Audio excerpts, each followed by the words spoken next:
Hello guys, it's me again, Annabelle ng Hong Kong. Pa-subscribe naman kung hindi ka pa nakaka-subscribe sa aking YouTube channel. Well, tapos na naman ang trabaho ni Inday. Tapos na naman ang isang buong araw. Pero okay lang naman, hindi naman masyadong mahirap. Actually, magaan lang. Thanks be to God. Kasi magaan lang yung trabaho ko dito. Lalo na hindi ako nagluluto kasi puro order yung kinakain namin. Tapos, hindi rin ako nag-aalaga ng bata kasi more on yung nanay niya yung nag-aalaga sa baby. Ako, focus lang ako sa gawaing bahay, paglalaban ng damit ng bata. Kasi kailangan hand wash yun. Hindi pwedeng labhan sa washing machine. Tapos, damit ko, hand wash din. Hindi ako pwedeng makigamit ng washing machine nila. Pero okay lang kasi pwede mo namang labhan after mo maligo. Sa pagkain,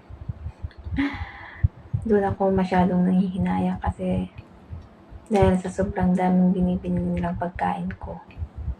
Ayun, ang daming nasasayang. Alam ng Diyos na ayaw kong nagtatapon pero no choice ako dito. Kasi pag hindi ko naubos, wala din naman nang kakain tsaka masisira na kaya tapon na sa basurahan. Sinabi ko pa nga na wag sila masyadong bumili ng marami. Okay lang yung isa, 2 putahe. Pero sige pa rin daw. It's okay daw. Hindi, okay. Kaso nga lang, yun nga, nakakapanghinayang, ang dami kong tinatapon. Naisip ko tuloy yung mga naiwan ko dyan sa Pinas.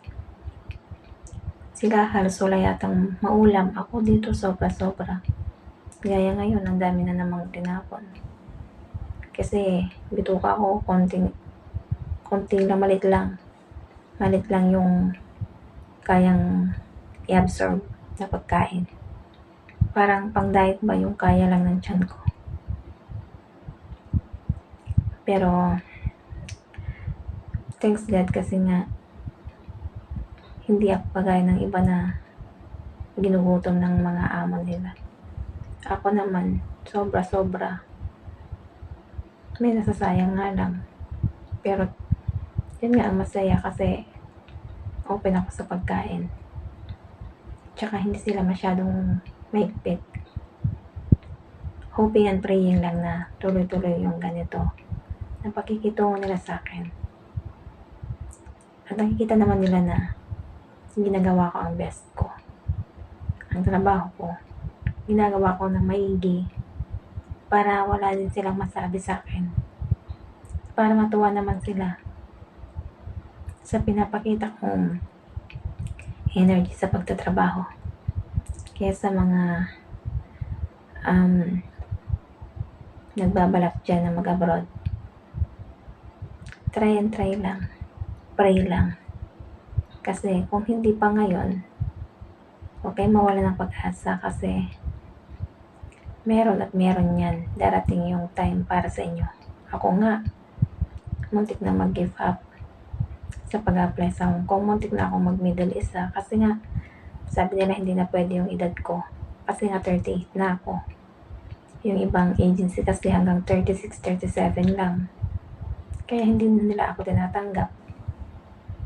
Pero biglang may boom. Basta na lang dumating na mismo yung agency dito sa Hong Kong yung kumontak sa akin kung willing pa akong ituloy yung apply ko. Kapunta nga dito. Sabi ko naman, opo, sige po.